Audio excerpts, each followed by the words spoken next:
Salut, je m'appelle Théotime, j'ai 29 ans et j'ai créé Vibes en 2023. Hello, c'est Canel, j'ai 24 ans et j'ai rejoint le projet un petit peu après. L'histoire qui est assez marrante, un jour je reçois un message privé.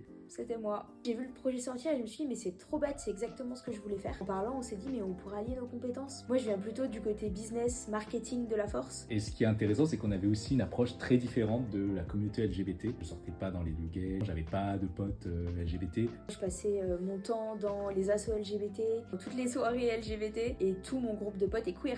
Malgré ça, on a relevé un peu les mêmes problématiques et on en est venu un peu à la même conclusion qu'il manquait quelque chose, un réseau social qui allait rassembler tout le monde. Il y a beaucoup de personnes qui nous demandent pourquoi il n'y a pas plus de monde, pourquoi vous ne faites pas de publicité dans le métro, dans les magazines. On est limité par des moyens financiers. Depuis le départ, on a cette volonté de se dire Vibes, ça doit être gratuit. Aujourd'hui, ça n'est pas faisable. On a l'impression que mettre une appli en ligne, c'est gratuit et puis après une fois que c'est fait, c'est fait. Il y a énormément de frais tous les mois qu'on doit payer, comme si on payait un loyer si on avait un restaurant. Tout l'argent qui rentre est réinvesti dans Vibes pour lui permettre de se développer, ramener du monde, y compris en région. Ce sont de gros sacrifices, c'est un travail 24/24, 7 jours sur 7 que l'on fournit tous les deux. Mais pourquoi vous n'allez pas chercher des subventions qui existent? Parce que c'est vrai, on a un projet innovant et un projet qui est à impact positif. On est sur une problématique qui est assez spécifique. La communauté LGBT est vraiment vue comme une toute petite minorité. Quand on demande, vous pensez qu'il y a combien de personnes LGBT? On nous dit souvent moins de 1%. Ils se disent, en fait, c'est tellement une infime partie de la population,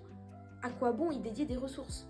Alors que c'est 10 à 15% de la population, problèmes de solitude, d'isolement, des problèmes qu'engendre l'utilisation des applications de rencontres qui sont surutilisées dans la communauté LGBT, des problèmes d'image de soi, d'addiction, de santé mentale. On propose une solution concrète à tous ces problèmes de santé, vraiment. C'est pour ça qu'on fait appel à vous, parce que vous connaissez les problématiques, vous connaissez les solutions qu'on apporte concrètement.